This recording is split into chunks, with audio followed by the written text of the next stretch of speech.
you want a roof over your head, if you want to put food on your table, the single best thing that you could do is foster these relationships, and that means getting involved in geopolitical issues and caring about other nations. Which side are you on? Which side are you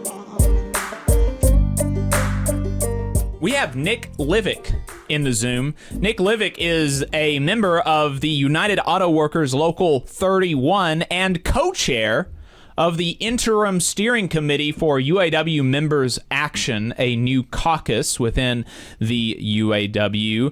We wanted to get him on the program to respond to a recent piece in Bari Weiss's Free Press. The auto workers want their union back, presumably as opposed to somehow the people who have the union and are not auto workers. Nick Livick, welcome back to the Valley Labor Report. It's great to have you.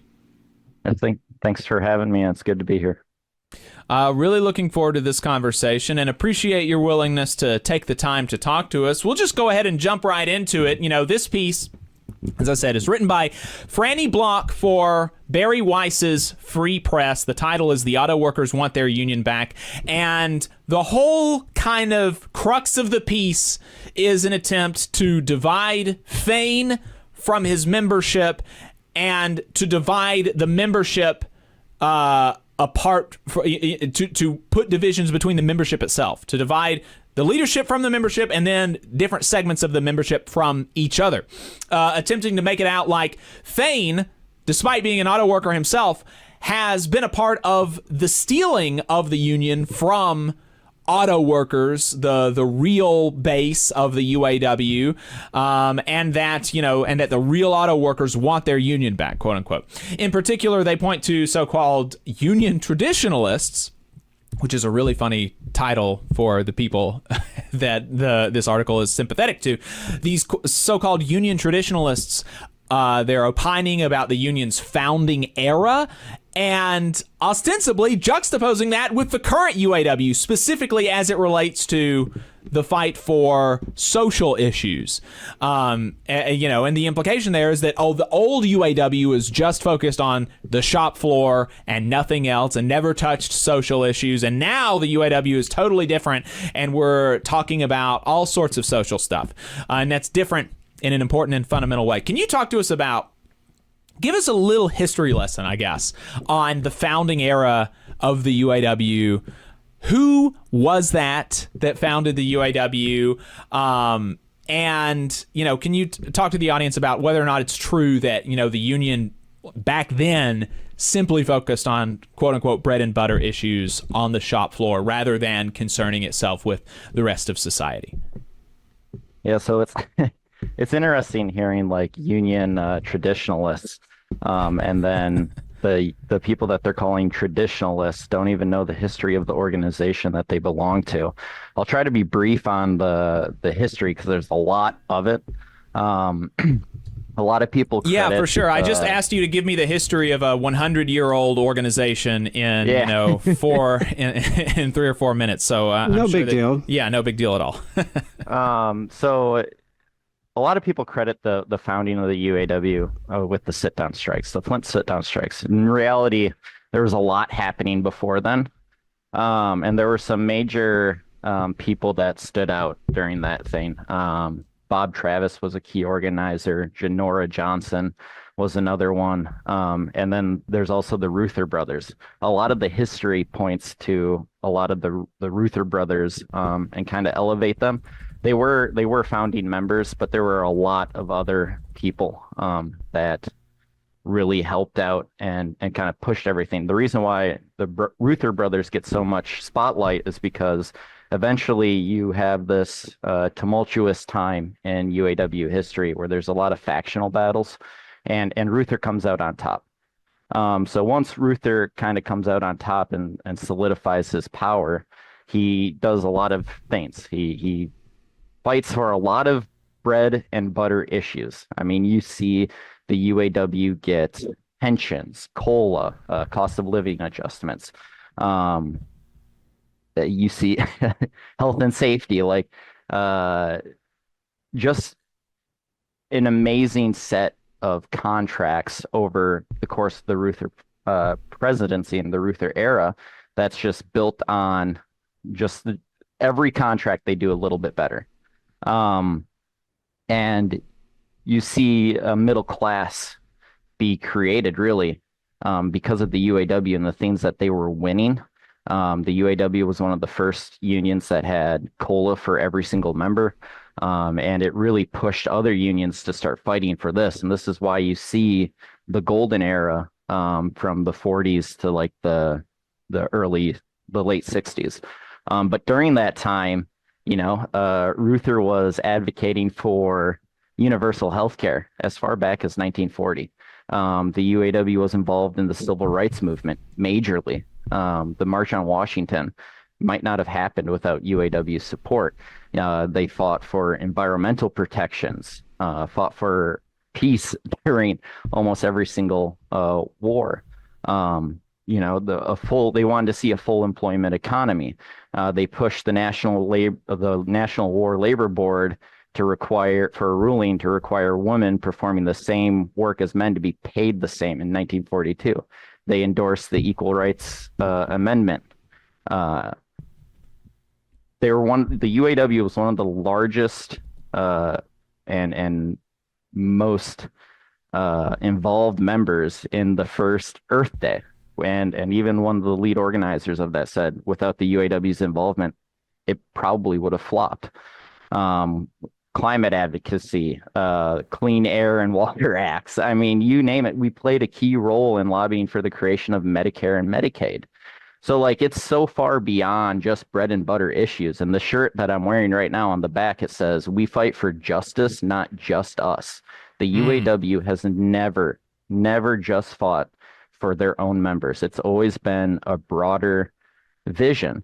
And some of the issues that they're saying, like, the UAW is such a big organization that we have like people in departments that are literally departments that are able to, work with other nations, other labor groups, broader internationally, within the nation, and really building all these solidarity. So like one of the persons quoted is like, "I'm a 4th generation union member. I'm a 3rd generation UAW member."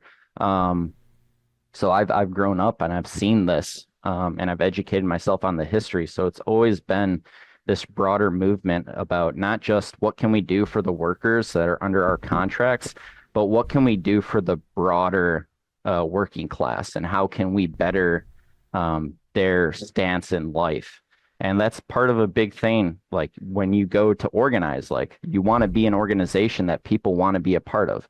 And people want to be a part of something that's fighting for something that's bigger than them. They don't just want to, like, a great contract can mean a lot.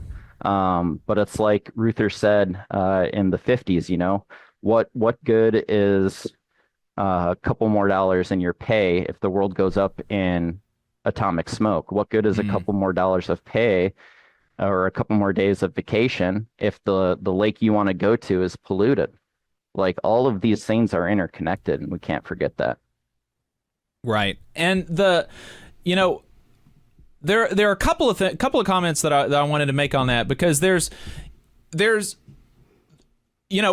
with hindsight, a lot of those things, although it's becoming less and less the case, what I'm about to say, but with hindsight, a lot of these things, like the UAW being involved in the civil rights movement, the UAW being involved in environmental protections, the UAW being involved in opposition to the Vietnam War, those kind of feel like, okay, well, that's just what good people should have done, Jake, like that's just a normal thing. But that is not how it was viewed at that time. Being supportive of the civil rights movement in the 1960s was not a popular position. Being supportive of ending the war in Vietnam as the war was going on, much like this war, was not popular. Although actually at this point, so ending aid to Israel and opposing what they're doing in Gaza is probably more popular than opposition to the Vietnam War ever was. And it's certainly more popular than support for the civil rights movement during the midst of it. And so, and the UAW's position on Gaza is like one of the things that the article kind of keeps coming back to as like evidence of the UAW being different in some fundamental way. And it's just so funny because in multiple ways it is like so in line with the heritage of the UAW. Being on the right side of an issue even when it's unpopular is very in line with the heritage of the UAW, and taking positions on international geopolitical and social issues is in line with the history and the heritage of the UAW as you've just laid out. And I guess, would you care to make the case for us about why a union should have positions on issues outside of the shop floor? Because let's say we're in conversation right now with some of the people who were being interviewed by this reporter, and maybe the people who are being interviewed, and they're saying, okay, well, fine, Jake and Nick, maybe you're right that I don't know my history, and actually the UAW was super involved in other issues before, but I just don't think it should be. Okay, maybe now they're taking the position that, okay, I want to be out of line with the history of the UAW. Fine. I don't care if it's in line with the history of the UAW, even though the history of the UAW is kind of like what they're flying around. They're like, I don't care. I just don't want my union involved in politics. I want my union involved in bread and butter issues. One of the quotes that one of these people say is, let me see if I can find it really quick. It was something about, it was something about, I don't care about geopolitical issues. I just want to have a job. Here it is. Generally speaking, most manufacturing and auto workers, they really don't care about geopolitical social issues, Pillsbury told me. Most of them don't care about Gaza and Palestine. That's not on their radar. What's on their radar is keeping a roof over their head, food on their table, and providing food for their families. So why can and why should a union do both? Yeah, so one thing I would say if auto workers generally don't care about geopolitical issues, then what's the harm in having the organization do geopolitical issues? That's a good question. Why are you so ass-pained about what's going on then? But one thing that I would counter is that, beyond if we stay as a narrow focused organization and we are only focused on winning the best contracts humanly possible and that's it, well, where are you growing your power? Where are you enticing other workers to join your organization? Is it just because of the contracts? Because I don't think that's really going to motivate a lot of people. And then go back, if you're not involved in these issues, let's go back to the 40s to the 70s. Where would we be without Medicaid and Medicare, which is now trying to be getting cut by this administration? Where would we be without any of the landmark things that we've been involved in? Clean water, I think that sounds great to a lot of us. Clean air, that sounds fantastic. Not blowing up the world in a nuclear war. That sounds great. But beyond that, building every single corporation that we bargain with, almost every single organization that we bargain with, they're international. So how can we not fight on an international level?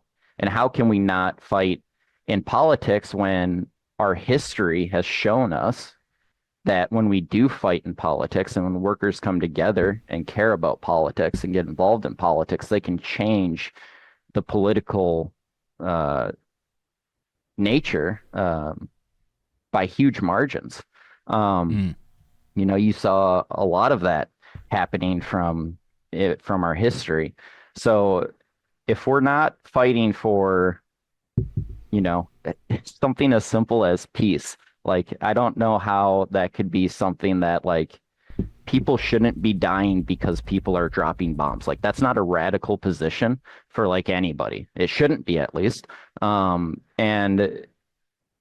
it's something that we need to do. We need to build these relationships with with the workers of other nations, and we need to foster these relationships and do what we can to improve them, because at the end of the day, we're fighting against international corporations. So why are we not playing on the international scale? Why are we not fighting for, other people? Because that's what we want people to do for us. We look at the Mexican auto workers, and a lot of people say, well, they're stealing our jobs. Okay, well, what are we doing to foster the relationships with those Mexican auto workers who just want to put food on the table and a roof over their heads? And what are we doing to build the relationships with their unions? I mean, that means we're going to have to care about geopolitical stuff so we can turn around and we can, maybe we can fight together. Wouldn't it be great if all the auto workers on the North American continent could fight together at the same time and then really put these companies on their back foot?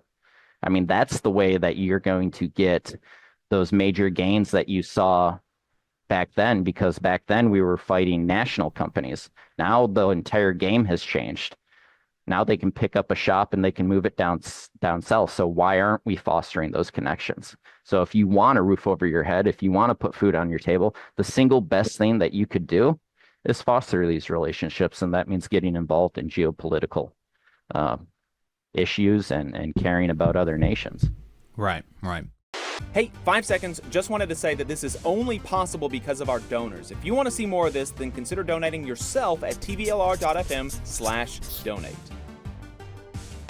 Another thing that they mention, and so I'll just respond to this, and if you have anything else to add, you can say it. But they mention some of the UAW's connection to current socialists as if this is another kind of going away from their heritage. They mentioned that the UAW endorsed Zoran Mandani. They mentioned that some of the people who occupy pretty high offices within the UAW or hold high staff positions have been members of the DSA, and either have been or are currently members of the DSA.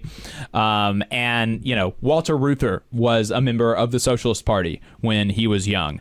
There were lots of people who were members of the Communist Party who were involved in the Flint sit-down strike. I think Bob Travis was a member of the CP, and so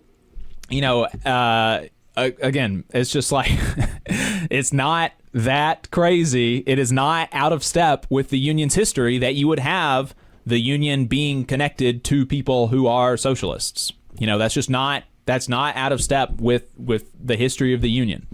And so they go on to further their defense of the union traditionalists, which I think that we've pretty adequately explained why union traditionalist is a very funny term of art for these people. But they talk about some charges that are being levied against Fain.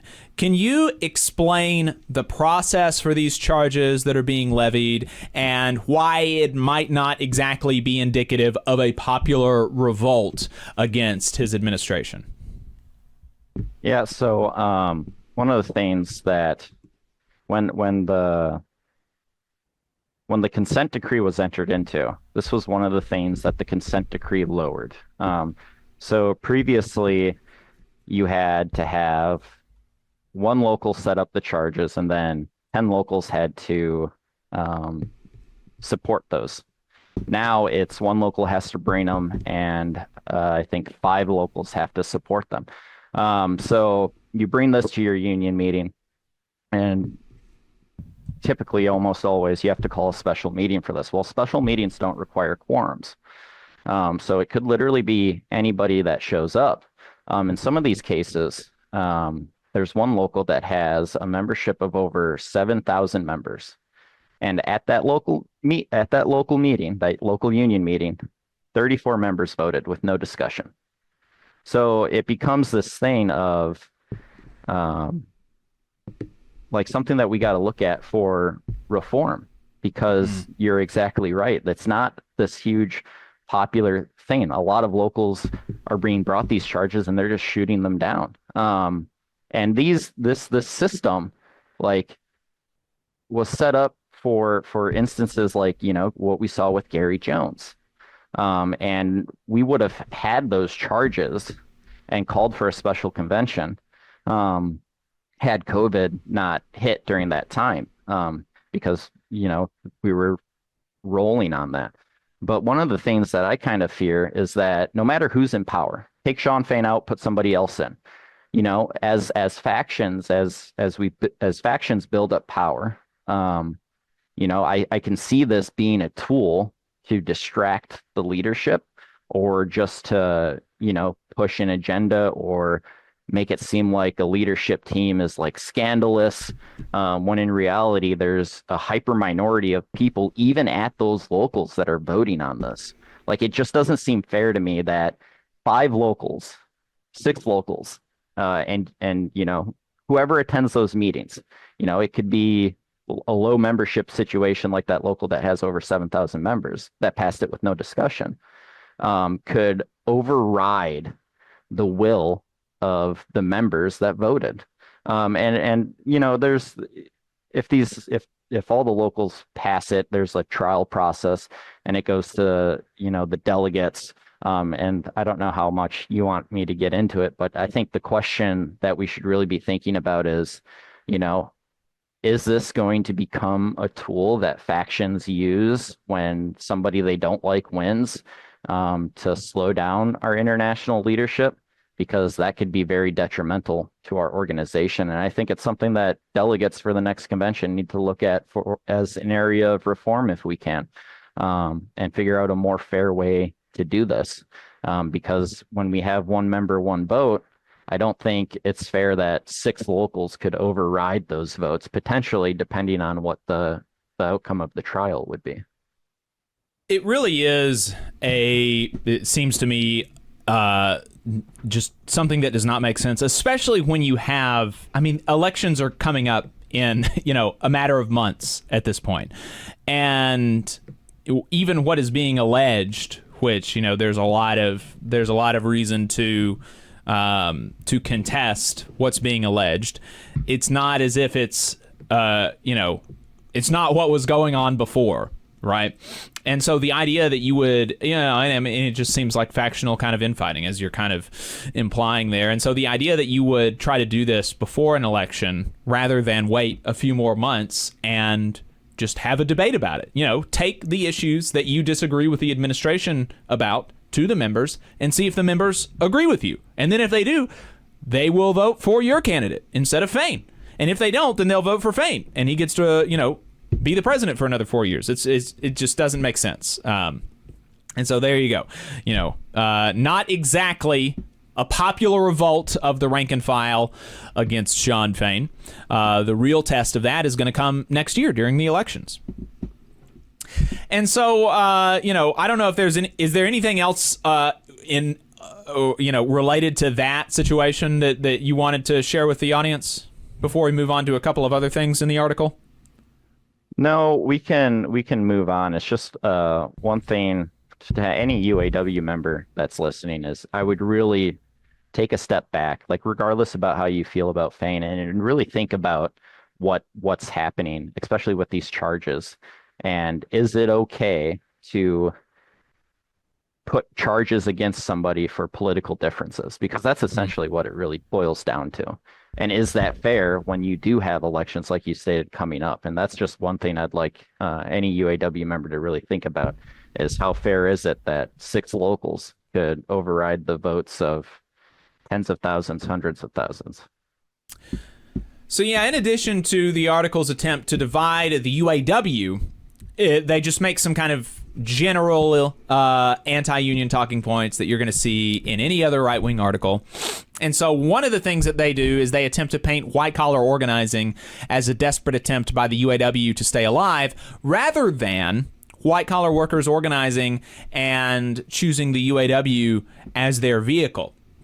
And interestingly, on another one of Bari Weiss's platforms, she was interviewing Sean O'Brien, and she tried to get Sean O'Brien to basically go along with this sort of framing that, white collar workers, they don't really deserve a union. It's stolen valor was a phrase that she used in her interview with Sean O'Brien. And even Sean O'Brien was like, look, these grad students, like, they have bosses too, and these adjunct professors at universities, and they're not getting paid very much. They're being paid like $20,000-$30,000 a year, and they're working long hours, and their bosses suck. And so, like, yeah, they do actually deserve a union.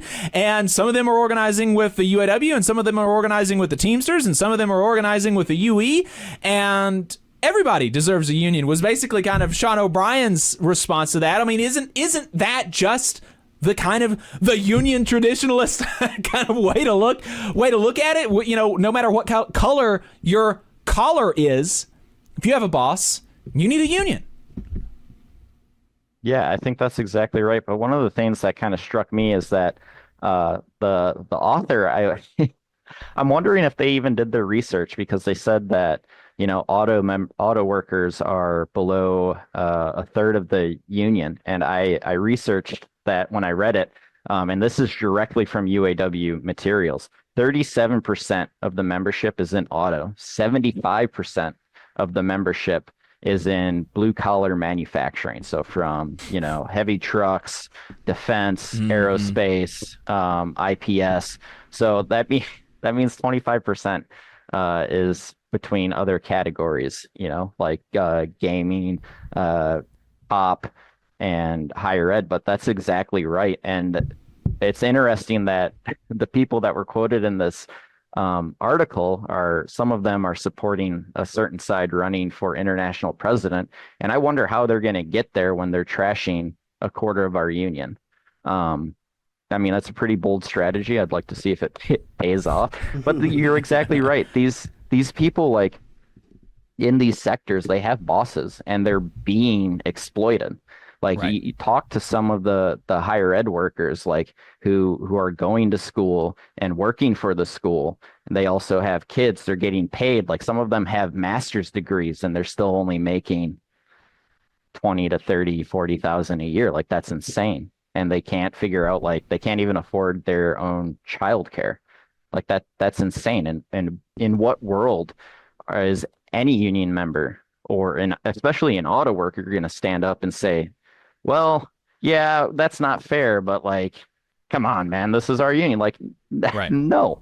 So it's just, we all got to work together. And I think that's part of the thing that, like, organizations like Member Action can do. Like, we need to figure out a way for sides to come together and have discussions. And this needs to be a discussion that's happening beyond the conventions. Like, this needs to be something where we can continually talk to each other and we can kind of talk through these issues, because there are issues between, you know, different sectors. I'm not gonna sugarcoat it. There are. But the only way we get there is through talking and figuring out, you know, what issues, like, where the issues are, and, like, talking and putting leaders in connection with each other and really building those bridges so we can ultimately go forward a lot stronger together. But to say that these workers are hijacking our organization is just insane. Right. So it's wrong in multiple ways. For one, it's like they're organizing and they're choosing the UAW as their vehicle. Rather, it's not as if the UAW is like, oh, we need to shore up our dues base, and so we need to go and find other industries to organize. It's like these workers are being exploited and they have come to the UAW. But it's wrong in another way, because you said that, and here's the part of the article where it mentions this: less than a third of its current members are auto workers, aerospace engineers, or agricultural workers, the union's blue-collar base. They are far outnumbered by a hodgepodge of white-collar defense attorneys, librarians, roughly 100,000 people working in higher education, and more. So you're saying that's just the claim that the blue-collar base is outnumbered by the white-collar parts of the union is just not true, and the blue-collar is like 75% of the union. According to the UAW's own publications, yeah.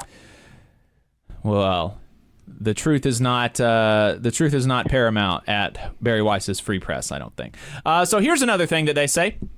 They attempt to paint the layoffs as a result of the contract. The UAW negotiated a new contract with the big three automakers in 2023, and it was hailed by Sean Fain and the UAW as, a historic thing, a huge success, raising wages, improving working conditions, et cetera, et cetera. And here's that part in the article. They say union leaders touted the resulting contracts as a huge success since they raised wages for 150,000 auto workers and helped restore lost benefits, including cost of living adjustments and bonuses. Critics complained that the new contracts didn't contain enough job protections. Workers are now facing the consequences. The big three laid off over 20,000 workers in the first year of the contracts. And so they're saying directly these 20,000 workers are the consequences of the contract. Is that true? I mean, no. It's and the source of this information, and this is so frustrating to me, is UAW Uncovered, which is the group that's actively union busting our manufacturing drives everywhere. And what these almost all of the layoffs that they quoted in their as their source are temporary layoffs. So that could be anything from you're retooling for a product. We're having supply chain issues. It could also have been a result from the strike. Like once your parts are depleted, we work on just-in-time delivery. So like you got to build that supply back up. You got to get it off the trucks. But another thing, like we have protections in our contract for layoffs. And sub benefits. So like I'm laid off right now. I've been laid off as we retool for a new product since the end of last year. I think it was around November, December. But I'm still collecting majority portion of my paycheck from the corporation because we have sub benefits. So anytime somebody gets laid off, you get a sub benefit, which is about 75, maybe a little bit more % of your pay. And in this last contract, the UAW replenish those weeks. So when you're on indefinite layoff, it's a different between indefinite and temporary layoff. When you're on an indefinite layoff, you get 52 weeks. And then as that counts down, it depletes your weeks for the 4-year period. Temporary layoffs don't function like that. You could be on a temporary layoff for however long. So they replenish those weeks. Additionally, they expanded it. So prior to in progression workers would get, I think, 24 or 34 weeks of subpay. Now we get 52 plus the 52 weeks of, there's an additional thing if it goes beyond that. And it was also expanded to temp workers. So now temp workers get temporary layoff protections, and they also get short work week, which they hadn't gotten before. So it actually made it stronger for cases like this. But the entire bit, like our industry is so cyclic that like when it's up, it's feast or it's famine. And there's there's very rare times where it's like right there in the middle where you're like, so everybody in the auto industry knows that you need to save up, whether you're union or not. You need to save up because eventually the high sales and all that excessive overtime might not be there. You might be in a time where you're laid off, or if you're introducing a new product and your plant's going to be down for, a year. But beyond that, we also get relocation assistance. So if that ever happens, and you're a hired permanent employee, you still have protections. Like the corporations have to pay you to move somewhere else if it gets to be that bad, which I hope it never does for anybody, because I'm someone that had to come down from Wisconsin during 2008 with my parents. But we do have protections, and this is a very normal thing, whether you're union or non-union. Like layoffs in the auto industry happen. There's no other way you can retool your plant for a new product or change out dies. I mean, it's just, there's so much that goes into it. Right. And I just wanted to point out this thing that I found. So, they the the article says, the big three laid off over 20,000 workers in the first 3 years, in the first year of the contract. And so it takes you to this source. Like you said, UAW uncovered, a big opponent of the UAW's manufacturing drives, which ostensibly, these union traditionalists who are contributing to this UAW hit piece are like, oh, well, we would, you would think that they would want the UAW to increase its quote-unquote blue-collar base because those are the real union members, and we like the real union members, and yet here the article is quoting from this anti-union source. So that's interesting. One of the layoffs that they mentioned was a Ford plant in Clacamo, Missouri, had 4,500 temporary layoffs. And so, I looked at that and I was like, oh, wow, that's a lot of layoffs. I wonder what the story is there, because it did say temporary layoffs. And so I Googled it. Took me like 5 seconds. And those 4,500 people were laid off for literally 1 week. 1 week of being laid off, and like you said, getting a significant portion of their salary while they were laid off for 1 week, and that's a quarter of that 20,000 number, right? I mean, that's a big number, 20,000. Literally a quarter of that is 4,000 people who were just laid off for 1 week. And they are being used to make this big argument about layoffs post contract, and so very, very frustrating. Not not an honest representation of what they're facing, what folks are facing in the factories, and it's just so gross. And so then the next thing is they imply that Fain is spending dues dollars on politics, on Kamala Harris's election campaign. So here's this quote from the article. But union traditionalists have grown uncomfortable with what they see as an increasing embrace of the ideals of the far left. Fain spoke at last summer's Democratic National Convention, the total, that's the place where the far left is the DNC, to which the UAW also pledged $1.5 million in financial support, plus a field and media campaign to help Kamala Harris. Again, a far left Kamala Harris. And so then they go into a quote from a union auto worker who apparently didn't want to be named. Quote, "I don't want to give my dues money to other organizations. I didn't sign up for that. I didn't vote for that." And so this juxtaposition here, the saying $1.5 million donation to the DNC, and this guy, I don't want my dues money spent on other organizations. The implication, the thought that the reader is left with, is that the UAW gave $1.5 million in dues money to the DNC. Did that happen, Nick? No, that's very illegal. So it's illegal to use any dues dollars for politics. Any money that unions put into to politics has to come from a voluntary fund. So inside of the UAW, we have what's called the VCAP, voluntary. I don't know. It has different meanings depending on which one, but community action program, and that's our political arm of our organization. So any UAW member can select to donate X amount of dollars every month that goes into this fund solely for political issues, and that's where that money comes from. If you don't voluntarily sign up for that, none of your money is being spent there. So I mean, what they're alleging is very illegal, and obviously, the author, as we've already established, did not do any homework or have any consistency in their reporting. Yep, absolutely. And it's worth noting that the UAW said a super majority of their members voted for Harris, so it's not like doing that would be outside of where the membership is.